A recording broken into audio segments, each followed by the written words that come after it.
जय माता दी। दोस्तों, नवरात्रि के 8वें दिन माँ दुर्गा की 8वीं शक्ति महागौरी का पूजन किया जाता है। माँ के महागौरी नाम और स्वरूप को लेकर कई सारी पौराणिक कथाएं प्रचलित हैं। तो चलिए आज उन्हीं कुछ कथाओं को हम आपके लिए लेकर आए हैं। पहली कथा। देवी पार्वती रूप में महागौरी ने भगवान शिव को पति रूप में प्राप्त करने के लिए कठोर तपस्या की थी। एक बार भगवान भोलेनाथ द्वारा कहे गए किसी वचन से पार्वती जी का मन आहत होता है और पार्वती जी तपस्या में लीन हो जाती हैं। इस प्रकार वर्षों तक कठोर तपस्या करने पर जब पार्वती जी नहीं आती तो पार्वती जी को खोजते हुए भगवान शिव उनके पास पहुंचते हैं। वहां पहुंचकर वे पार्वती जी को देखकर आश्चर्यचकित रह जाते हैं। पार्वती जी का रंग अत्यंत ओजपूर्ण होता है। उनकी जटा चांदनी के समान श्वेत और कुंद के फूल के समान धवल दिखाई पड़ती है। उनके वस्त्र और आभूषण से प्रसन्न होकर देवी उमा को गौरवपूर्ण का वरदान देते हैं और वे महागौरी कहलाती हैं।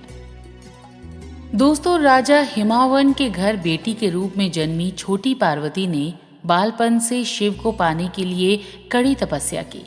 इस तपस्या के बाद शिव उन पर प्रसन्न हुए और उन्हें स्वीकार किया।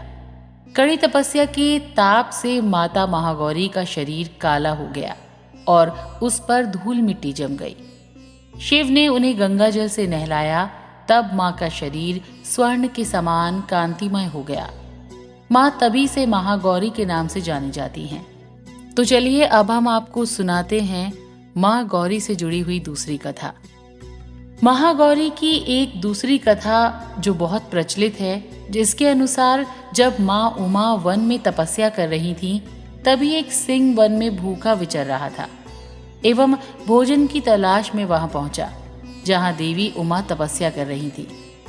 देवी को देखकर सिंह की भूख बढ़ गई, लेकिन वो देवी की तपस्या से उठने का इंतजार करते हुए वहीं बैठ गया। इस इंतजार में वो काफी कमजोर हो गया। देवी जब तप से उठी तो सिंह की दशा देखकर उन्हें उस पर बहुत दया आई और माँ ने उसे अपनी सवारी बना लिया, क्योंकि एक प्रकार से उसने भी तपस्या की थी। इसीलिए सिंह देवी गौरी का वाहन है। दोस्तों, जो भी महागौरी की पूजा उपासना करता है उसकी सारी मनोकामनाएं पूर्ण होती हैं। इनकी शक्ति अमोघ और साध्य फलदायिनी है। इनकी उपासना से भक्तों के सभी कल्मश धुल जाते हैं। पूर्ण संचित पाप भी विनिष्ट हो जाते हैं। भविष्य में पाप, संतान, दैन्य सुख उनके पास कभी नहीं जाते। वो सभी प्रकार से पवित्र और अक्षय पुण्यों का अधिकार हो जाता है। आपको ये कथाएं कैसी लगी, आप हमें कमेंट बॉक्स में कमेंट करके जरूर बताइएगा। साथ ही साथ हमारे चैनल को सब्सक्राइब करना ना भूलें, क्योंकि अगर आप सब्सक्राइब नहीं करेंगे तो आपको हमारी अलग अलग कहानियां सुनने का मौका नहीं मिलेगा। और हाँ, अगर आपको पसंद आया तो लाइक जरूर करिएगा, नहीं पसंद आया तो आप डिसलाइक भी कर सकते हैं। सुनते रहिए लव यू जिंदगी।